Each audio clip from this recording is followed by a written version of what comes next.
Na wale watu nimeambiwa wapo wale wa usalama wana rekodi, wanajificha ficha. Sogeeni karibu hapa hivi ili picha yenu isikosee. Rekodi kwa jirani, sio? Sasa ninawashukuru sana watu wa Kilwa kwa kujitokeza kwa wingi kuja kutusikiliza. Mungu awabariki sana. Jambo la pili, Mzee Zidane na wenzako wote mliojiunga na chama chetu, karibuni Chadema. Akili timamu, akili huwa inang'amua mambo, akili huwa inang'amua mambo. Akili huwa kazi yake kung'amua au kutambua mambo, lakini akili timamu huwa inaongoza mtu kuchukua hatua. Sasa sijui kama mnanielewa. Akili tu huwa inang'amua.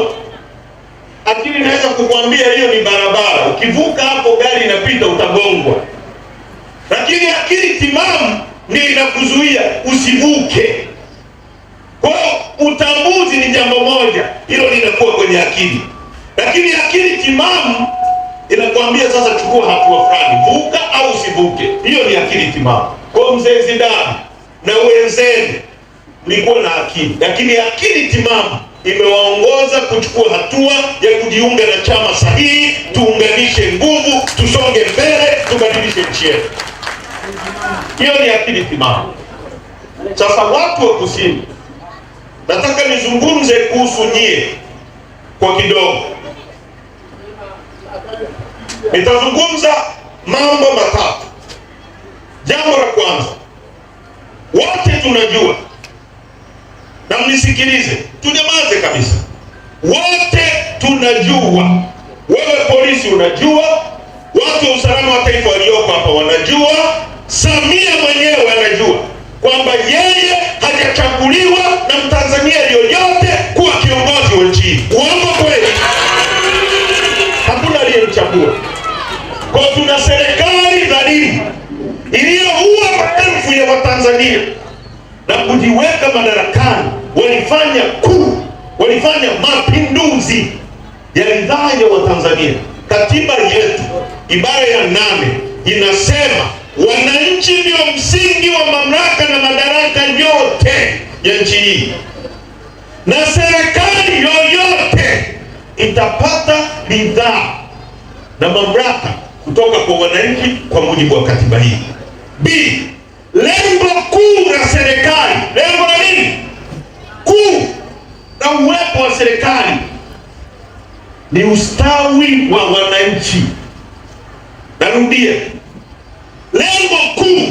Nikisema kuu, mzee wangu, maana yake ni lengo namba 1 litakuwa ni ustawi wa wananchi, na rasilimali za nchi yetu zote zitatumika kubadilisha maisha yake.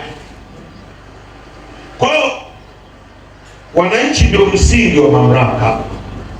Ukianza kujenga nyumba unafanya nini? Unaweka msingi. Kwa hiyo wananchi ndio msingi wa mamlaka. Nyie msipokuwepo hakuna mamlaka. Mimi ni mwalimu, kwa hiyo nitafundisha taratibu na nitawauliza kama mnaelewa au hamwelewi. Kwa hiyo wananchi ndio msingi wa mamlaka. Kama hakuna wananchi, hakuna nyumba. Kwa hiyo kwa maana hiyo nyumba ndio mamlaka, lakini msingi wake ni nini? Lakini pia hiyo mamlaka lengo lake namba 1 ni ustawi wa maisha yako, na rasilimali zetu zote zitatumika kwa ajili ya kubadilisha maisha yetu. Sasa tuanze namba 1. Kama serikali imeingia madarakani bila kuwekwa na nyie, bila kupitia msingi mkuu, hiyo nyumba itasimama? Haisimama. Je, hiyo nyumba ambayo haijajengwa juu ya msingi itawajibika kwa ule msingi? Haiwajibiki. Ndio maana serikali iliyoko madarakani iliyojiweka kwa nguvu ya mtutu wa bunduki kwa kuua watu wa Kusini, mkisema hamna barabara haiwasikilizi. Sema uongo kweli? Ndio maana watu wa kusini mkisema hamna maji haiwasikilizi, kwa sababu hamjaiweka. Serikali ikiwekwa na wewe kwa kura yako, wewe ndio umeiajiri. Kwa hiyo serikali inakusikiliza wewe, wewe ndio bosi wa serikali.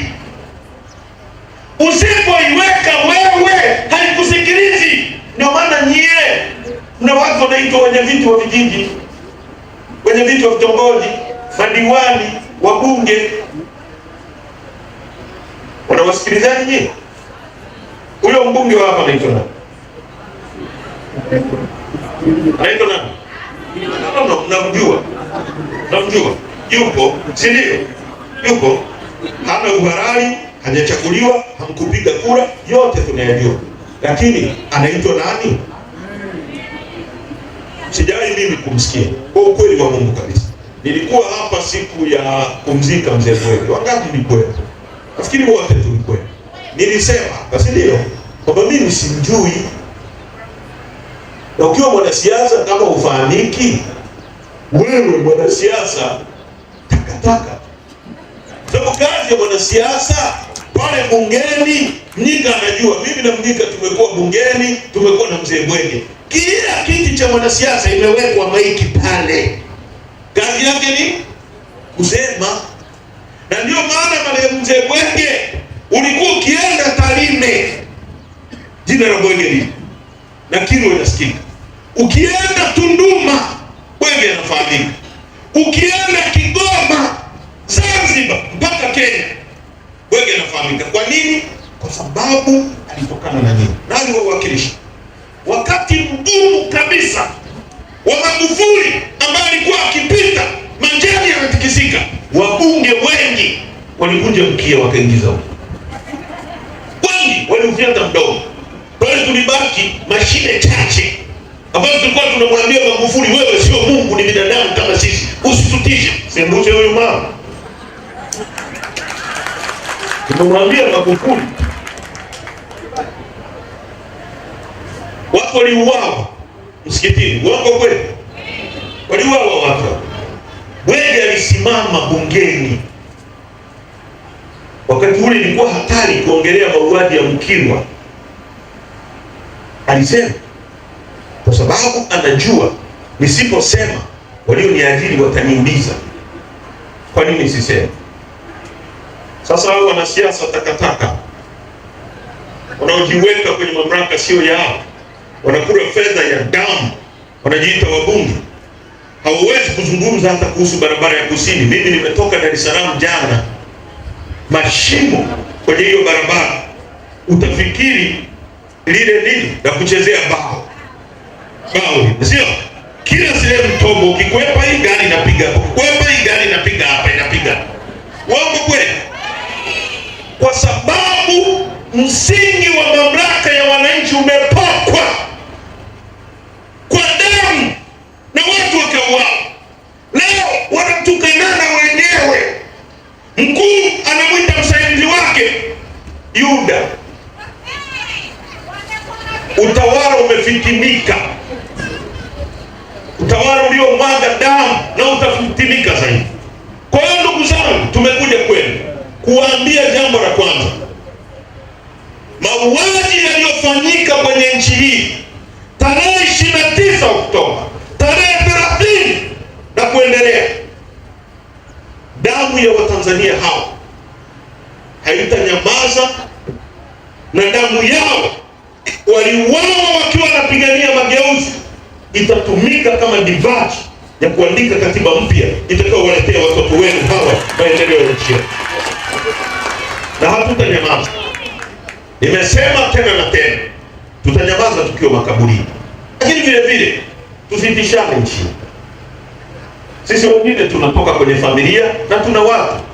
Sasa kuna watu wanapenda kutisha watu. Yaani niliwaambia hata bungeni wakati wa Magufuli, mkiniua msifikiri nitakwenda tu, familia yangu italipa.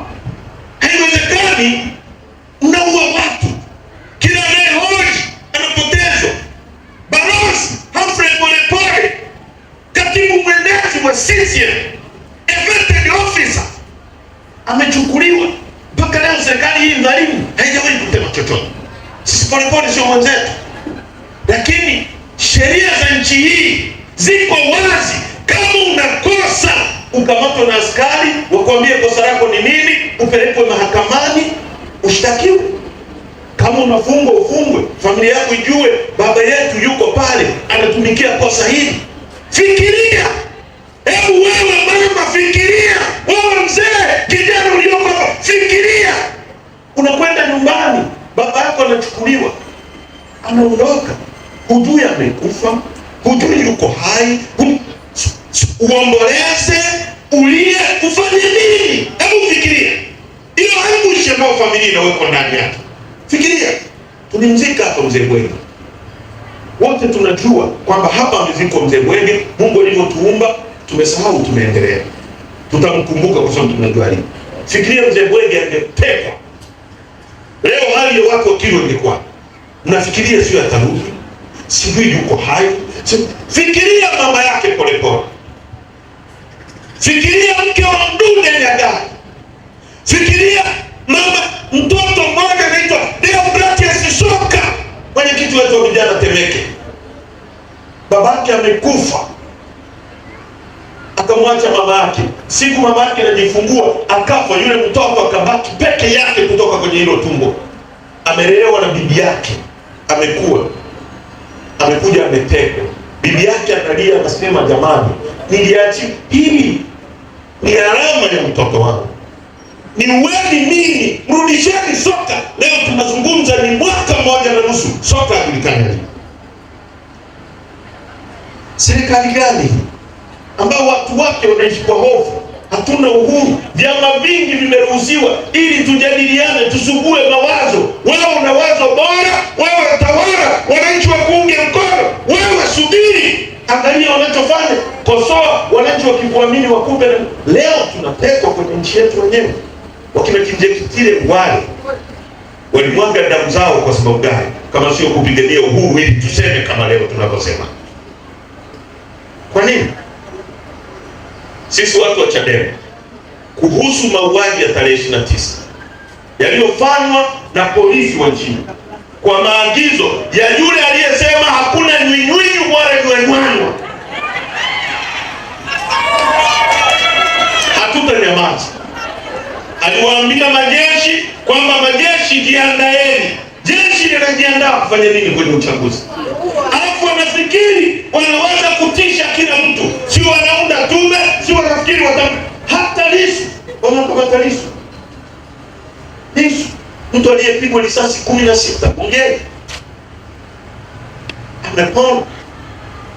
Unamkamata kwa kesi ya uongo, unamwekea kesi kubwa kuliko zote nchini. Maana yake akihukumiwa anyongwe mpaka kufa. Ndio maana kesi ya treason kwa kesi ya uongo leo ni mwaka mmoja na miezi miwili. Kesi pekee iliyoko kwenye katiba ya nchi ibara 28 ni kesi namba 1 kwenye nchi. Dunia nzima inajua, hata nyinyi mnajua. Wangapi hapa mnaweza kusema Lissu alikuwa na kosa la uhaini?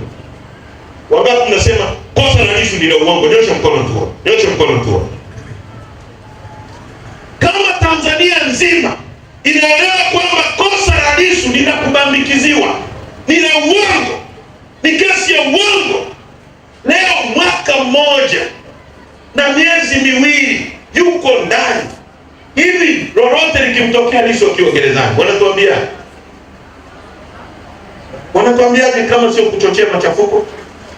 Tuliwaonya hapa kwamba mwezi kwenda kwenye uchaguzi bila kushirikisha vyama vingine, hasa Chadema ambayo ndio ina watu nchini. Wameenda wenyewe. Mwisho wake watu walipoandamana, raia wema ambao katiba inaruhusu, wameishia kuua watu. Uongo kweli? Na watu wa nchi wameuawa kwa sababu madai yao yalikuwa jina. Hebu fikiria, nyie watu wa Kusini. Nataka nizungumze kuhusu nyie kwa sababu miongoni mwa mambo waliyosema kwamba watu waliandamana kwamba kwa sababu walilipwa kuandamana. Walilipwa kufanya nini? Kuandamana. Sasa nyie watu wa Kusini, nataka tushauriane. Je, Ni kweli watu walilipwa au wana sababu za msingi? Nyie mmegaliwa gesi futi za ujazo trilioni 54.5. Trilioni 54.5. Na mnisikilize vizuri. Gesi inatumika kutengeneza mbolea. Mbolea hizi tunazoweka kwenye mazao, sio? Na sisi tunaagiza matani na matani ya gesi ya mbolea kutoka Urusi, kutoka Ukraine, kutoka na nchi nyingine nyingi tu kila mwaka kuja. Gesi iko Tanzania. Gesi inatumika kama nishati kutengeneza umeme. Gesi inatumika kama nishati, inaanza ikabadilishwa ikawekwa kwenye mitungi, nishati ya kupikia. Gesi inatumika kutengeneza dizeli. Gesi inatumika kwenye vitu kibao kwenye dunia hii.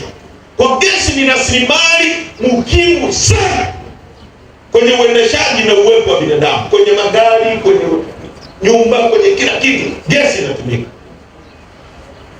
Mwaka 2015, kwa sababu kama alivyosema upanga wa Sayyidina Ali, binadamu wanasahau, kazi yetu kukumbusha. Wakati gesi inatoka kusini haitoki, wangapo nakumbuka lile jambo, inatoka haitoki, wangapo nakumbuka. Nyoka mnyoshe mkono tuone. Pinda akasimama bungeni akasema, jamani huku wameuliza watu Mtwara huku na huku, wakasema gesi hii Mwilumchuni itoke, kwa sababu hii Mtwara na Lindi inaenda kuwa Dubai ya Tanzania kwa sababu ya utajiri wa gesi. Na Kikwete akasema hivyo. Uongo kweli? Wakachukuliwa mashehe hapa, wabunge Swidini, wakapelekwa kusoma gesi kwa waone utajiri wa gesi ulipo. Na kweli waliona, sio? Nchi zilizoendelea kwa gesi kama Omani, kama Qatar, kama Saudi Arabia na nchi nyingine zote zinazozalisha nishati ya mafuta na gesi, wakaona. Waliowahi kwenda hija kuhiji wanajua nikizungumza kuhusu Saudi Arabia maana yake nini. Unajua level ya maendeleo iliyopo kwenye hizo nchi, mtu mwingine akikuelezea kama hujawahi kuona huwezi kuelewa, na mimi hata siwezi kueleza kwa sababu ni maajabu. Unafika unasema kuna kitu kama hiki duniani, huwezi kuelewa. Kwa ni maendeleo ya kutisha. Wakasema itakuwa kama Dubai mwaka 2015, na wakasema hivi, gesi itakayotoka hapa kwa bomba walilokopa kwenye Exim Bank of China, wakajenga bomba la pili la Mchina, ni gesi inayopeleka umeme Dar es Salaam tu pale Ubungo. Lakini viwanda vingine vyote vinavyohusiana na gesi vitajengwa huko. Si ndivyo walivyosema? Kama kuna kiwanda kinachohitaji gesi kitajengwa huko. Cha kwanza wakawadanganyishia ile, kama watoto wanadanganyishiwa pipi, cha Dangote wakakiweka pale Mtwara. Sasa watu wa kusini na watu wa Lindi mnielewe vizuri. Nini umuhimu wa kiwanda kujengwa huku kusini au Lindi? Maana yake fedha inaletwa hapa, mzunguko wa fedha unaletwa hapa. Kiwanda kikijengwa hapa, iwe cha simenti, iwe cha mbolea, iwe cha nini, iwe cha kitu chochote, iwe cha kuchakata gesi, kiwandani peke yake, mama yangu, ndio anaajiriwa mtu mwenye elimu ya juu na yule asiyekuwa na elimu kabisa. Kiwandani ataajiriwa engineer, mtaalamu wa mitambo. Kiwandani ataajiriwa afisa uajiri. Kiwandani anaajiriwa mtu anayekuwa trained, anayefundishwa, tunaitwa technician. Kiwandani anaajiriwa dereva. Kiwandani ataajiriwa mbeba mizigo. Ukiona beba simenti pale kwa Dangote kupandisha kwenye lori, unahitaji elimu. Kiwandani atakuwepo mama ntilie anayewauzia wale wafanyakazi wa kiwanda, naye atapata ajira pale. Kwa kukijengwa kiwanda hapa, basi ikitoka Dar es Salaam ikija Lindi, itaingia kwa engineer. Engineer atapanga kwako nyumba. Wewe ukipata fedha utanunua dagaa kwa yule mama. Yule mama atamwagiza yule kijana mletee bodaboda mletee dagaa wengine. Yule atamlipa yule anaenda baharini. Yule anaenda baharini atanunua kitanda kwa fundi seremala huyu atamwajiri fundi ujenzi yule. Pesa inazunguka miongoni mwenu. Si kama mnanielewa? Hivyo angalau mnaelewa ninachokizungumza hapa, nyosha mkono tu. Kwa kiwanda kikijengwa hapa, maana yake kinaleta mzunguko wa pesa huku kusini. Ndio maana walisema hii kusini itakuwa kama Dubai. Sasa baada ya hapo, kiwanda cha Dangote kilijengwa kwa dola milioni 500. Mpaka leo hakuna kiwanda hapa cha pipi kimejengwa hapa kusini. Na leo gesi inatoka hapa inakwenda kujenga viwanda wapi? Chalinze, ambao vilipaswa kupewa hapa gesi. Hapo Mtwara kuna kiwanda kinaitwa Helm, kilikuwa kinaenda kwa ajili vijana wa kusini 2000. Hao ni direct employment. Nikisema direct employment ni wale wa ajira za moja kwa moja 2000. Hatujazungumzia mama ntilie, hatujazungumzia mbeba mizigo, hatujazungumzia yeyote. 2000 tulikuwa tunaenda kujengwa. Wamesaini kitu kinaitwa mkataba wa makubaliano ya kuuziwa gesi. Hiyo siko kusini.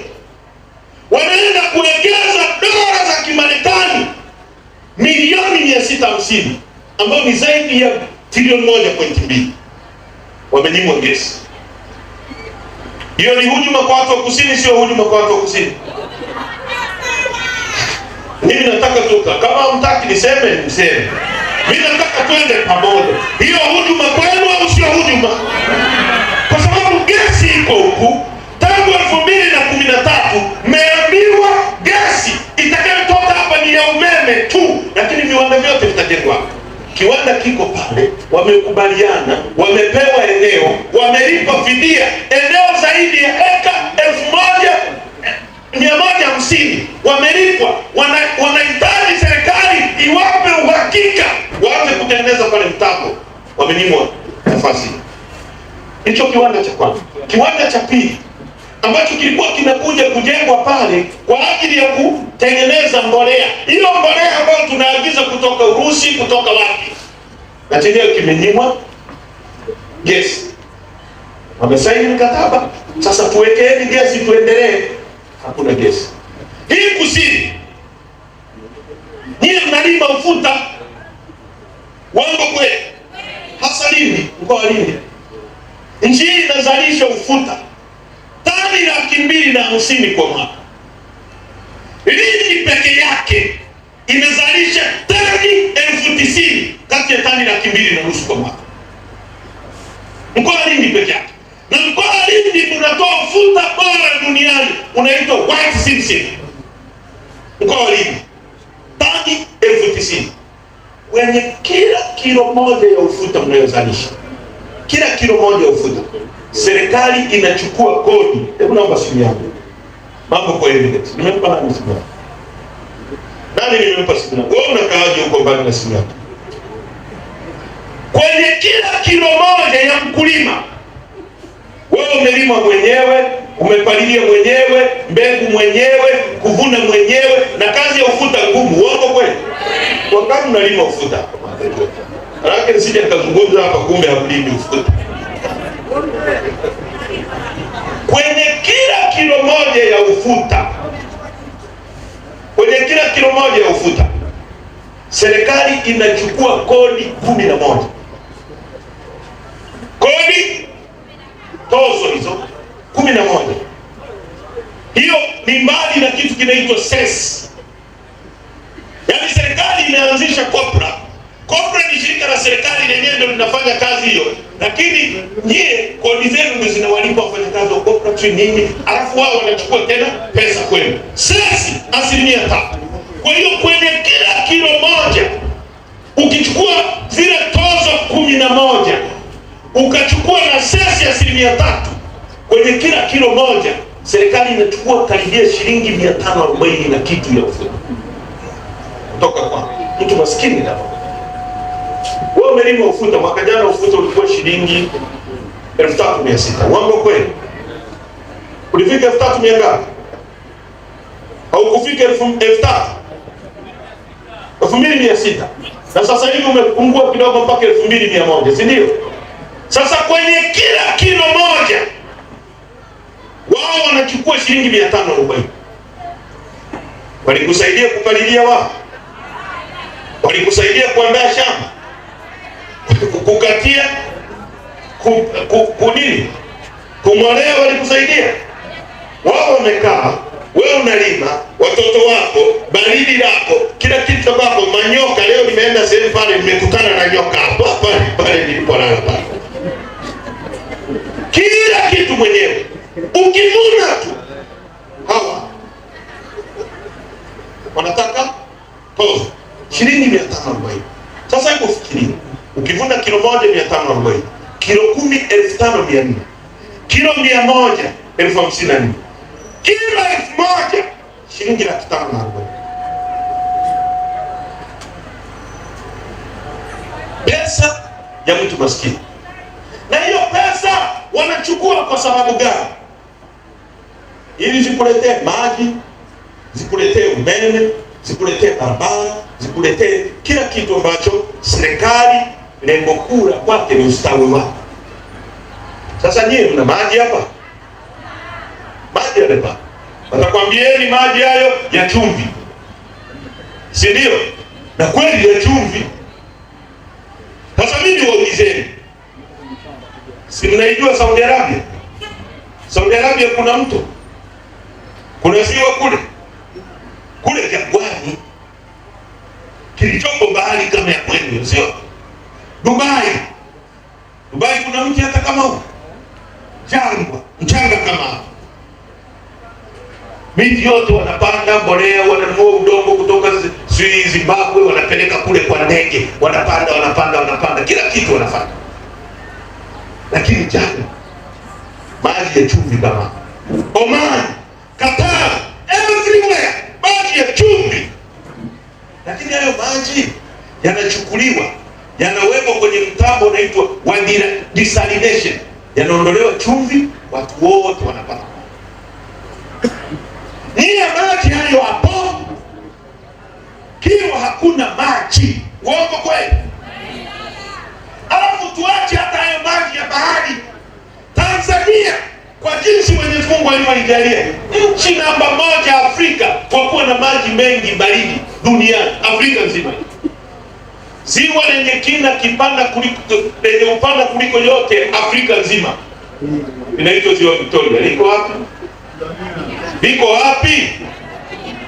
Ndio ziwa pana kuliko yote Afrika na pili duniani.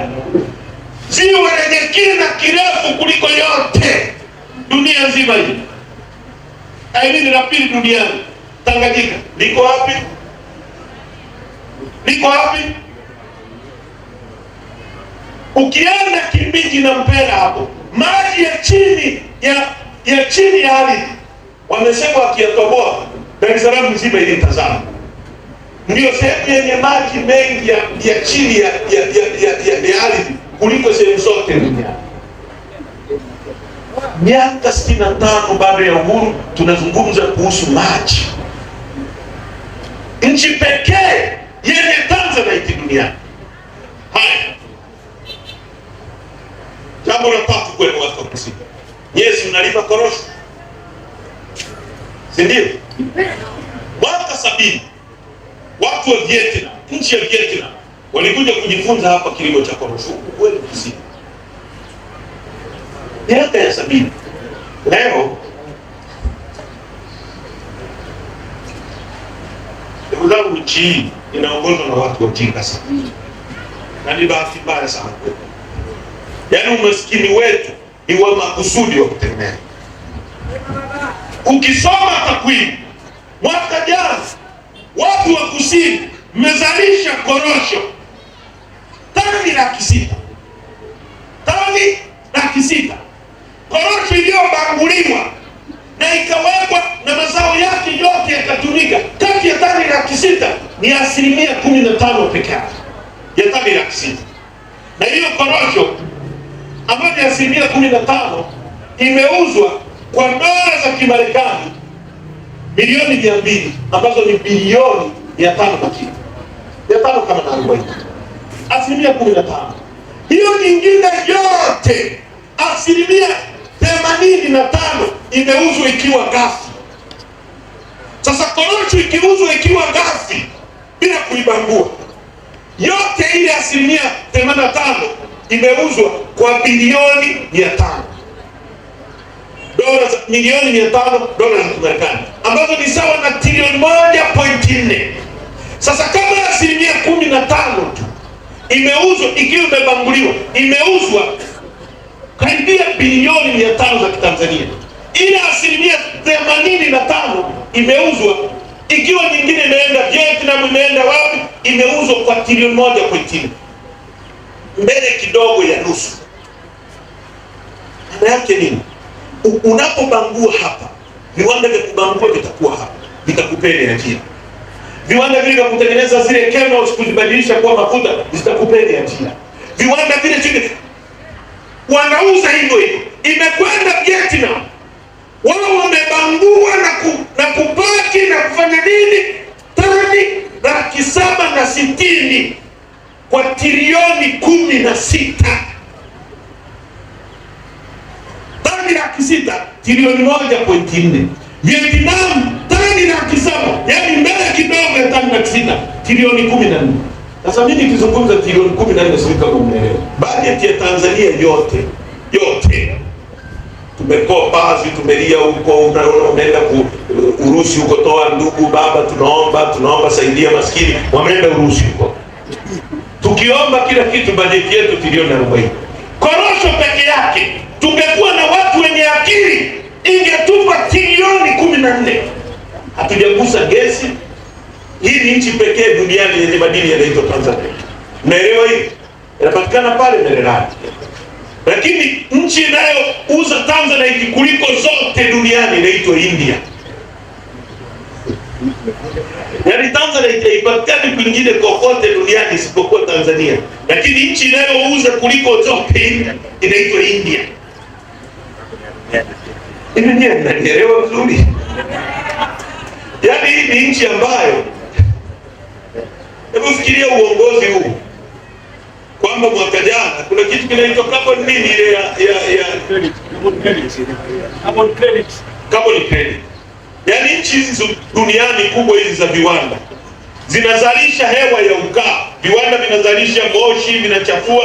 Kwa hiyo dunia imeshatengeneza utaratibu, nchi zenye misitu mingi zinalipwa fedha kutokana na kuzalisha oksijeni kwa wingi. Na Tanzania sisi tuna mbuga ya Seruhu, tuna Serengeti, tumequalify. Sisi tunalipwa hiyo, tunafaa kulipwa pesa kutoka nchi za viwanda kama Ujerumani, China, fedha ziingie kwenye mfuko.